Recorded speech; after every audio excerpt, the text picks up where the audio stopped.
Lan Ya dur da. Ayt. Var da ayt da. Şulale canaten alyan. Allah. Allah Teala men dilek doğamı kabul et ya. Sana Allah ak küllük kulça izinden oğlu veriyor. Bara. Yine varsın köpersin Ya işe no. vaç. Yolun ak. Han bir da doğa da. Hani kum subha aydarın.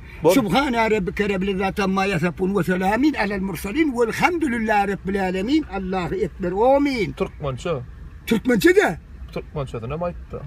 اللهم اغفر لي والودي والجميع المؤمنين المؤمنات والمسلمين والمسلمات الآخية منكم ولمات ربنا آتنا في الدنيا حسنة وفي الآخرة حسنة وقنا عذاب النار ورحمتك الله أكبر آمين. Adın ne mam sen? Adım Gülgelli. Bulgel izdaçın mam ondan mı? Vay vay oğlum böyle ille. Ne böyle izdaçın? Allah izan alfa gol ya da. Onu kin almadı sen. Bol ya. Kibariye kilo oğlum olsun ay. Ona men de şey ayayın. Bol ya. Me oğlum. İzdaçın bergin ya.